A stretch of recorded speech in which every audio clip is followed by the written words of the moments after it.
When you're first starting to play with chord charts or learning to improvise on the piano, which is sitting down to play and not having any music in front of you and actually creating really cool music that can then lead to composing and writing things down so that you can play it another time. It can be really intimidating sometimes. We have to learn a lot of chord symbols and they can be hard to keep track of in your brain. However, with some practice and learning some common chord symbols, you're going to be able to do it. So today I'm going to teach you one of the most common chord symbols that shows up in chord charts, which is the sustained chord. And as soon as you learn what it is and not to be afraid of it, you'll then be able to use it in your improvisation as well. So let me know below, what are some common chord symbols that you're seeing in chord charts that maybe you don't know what they are or you don't know how to incorporate them into your playing. Thank you so much for 500 subscribers. I'm halfway to my goal of becoming monetized and having 1,000 subscribers.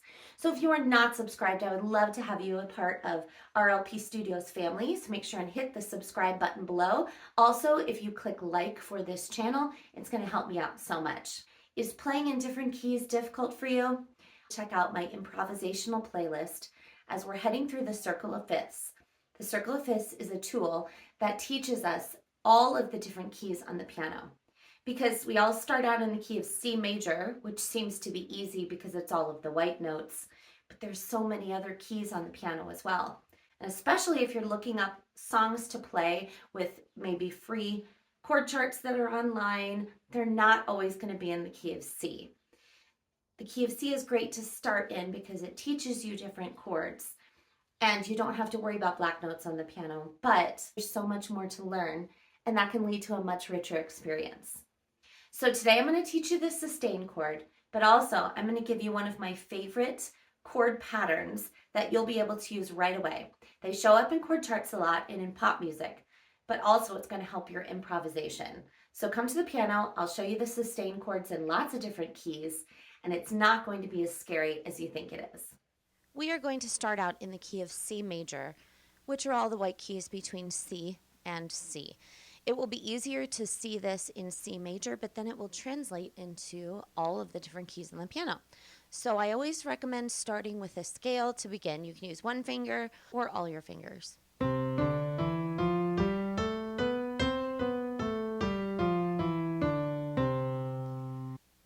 Let's start out with some chords in the left hand that are built on triads. Triads are when you start with a note and then you go up a third from the note. 1, 2, 3.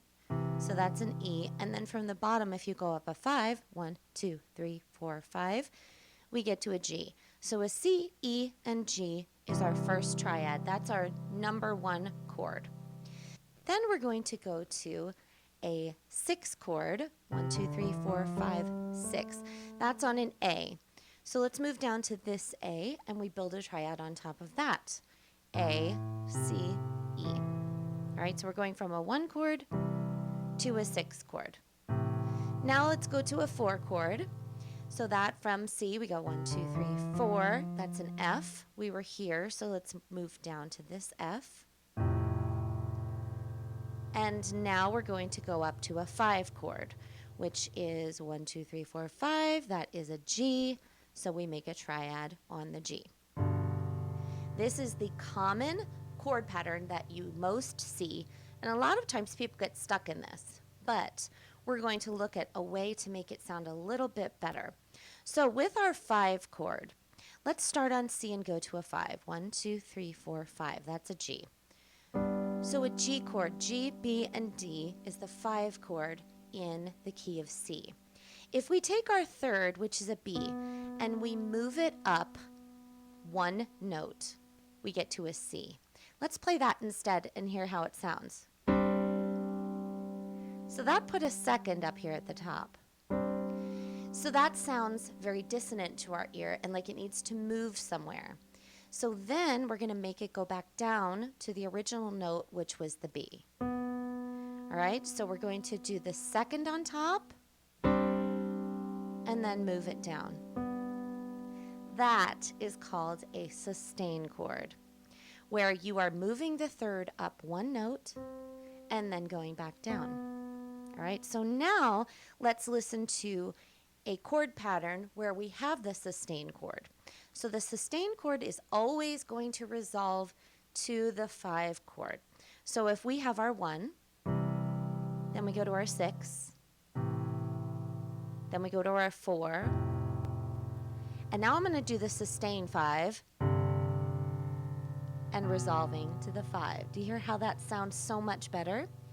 So let's do a little bit of a melody with our right hand as well included, and I'm just going to right now do those stacked chords on top of one another where we're going 1, 6, 4, sustained 5, regular 5, okay? And in our right hand, we're going to stick between C and C. So melodies need to really stay within the octave in order for our ear to really process it correctly. But if we begin on a C and end on a C and stay within an octave, only play white notes, then it's going to sound like a real song. Right, so let's try this new little chord progression.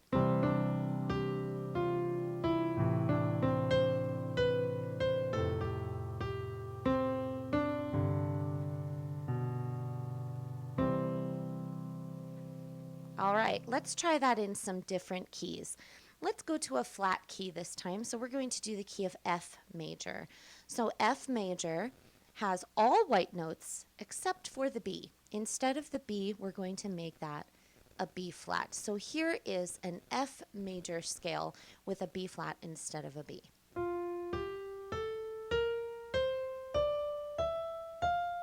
And then coming back down.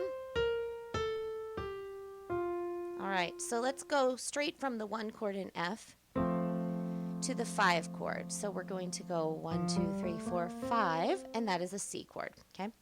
So we're here on the C chord. All we do is move up a note. That's our sustain, and then we resolve down to the 5. All right, so here's our new little chord progression. 1 chord, 6 chord, 4 chord, sustain 5, and then back to 1. All right, so here we go with a melody in our right hand, key of F.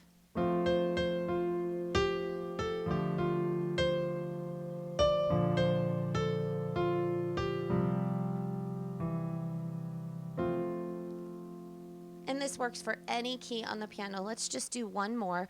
We're going to do the key of B major because it has 5 sharps in it, and that seems scary and intimidating, but it's not. So for the key of B major, we have these 2 sharps and then these 3 sharps. So here is the scale in the key of B major.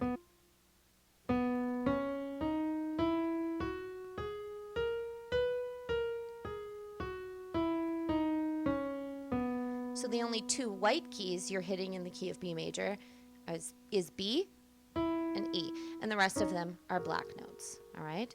So here's our 1 chord in the key of B major. We have B, D sharp, F sharp. We're going to go down to a 6 chord, which is a G sharp minor, and then we go down to a 4 chord, which is E major, and then we're going to F sharp major, but with our sustain. So instead of here, we're going to be here on the B.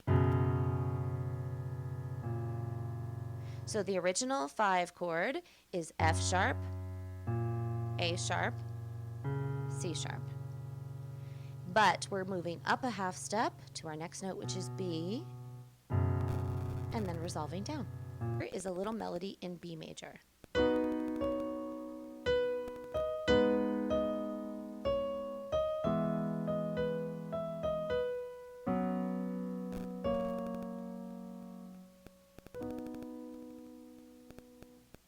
Lastly, I'm going to share one of my favorite chord progressions, which does not always get stuck in the 1, I'm in C major here.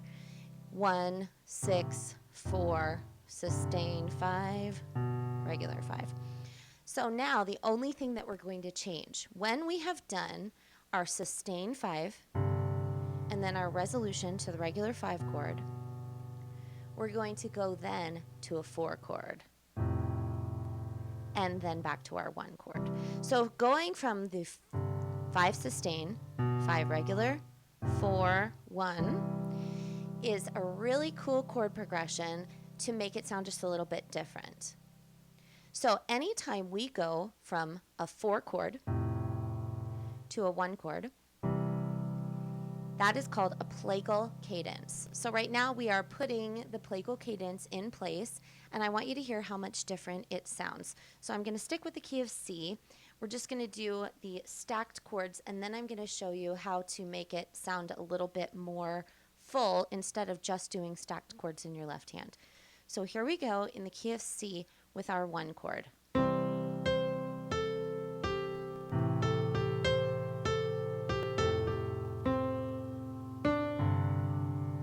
To the 4 chord.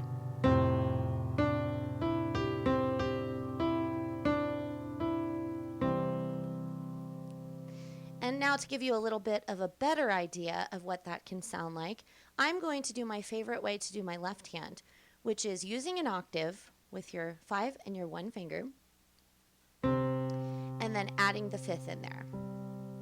So sometimes I'll do the 3rd as well, but today I'm just going to go like this. And you can arpeggiate it. You can arpeggiate it like this.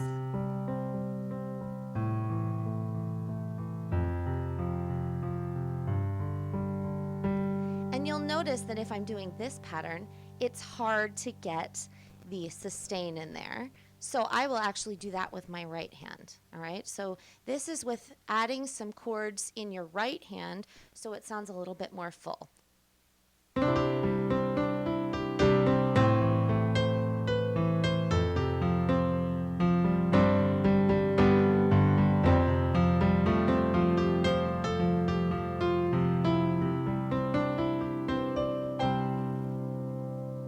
And let's just look at one more key. Let's do the key of D major.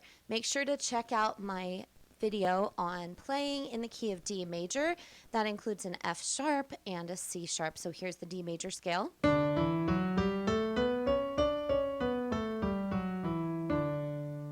I'm going to do the same left-handed pattern that I did before, but we are now playing in the key of D instead of the key of C. But I'm going to also use the sustain and the plagal cadence. Here we go.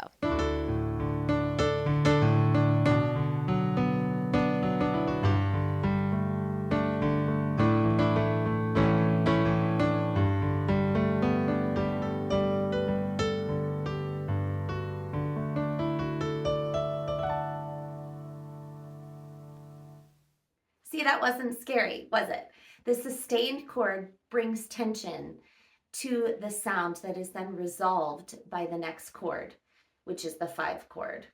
So practice these sustained chords and let me know if there's any specific questions that you have about this or any other theory concepts. Keep practicing and good luck.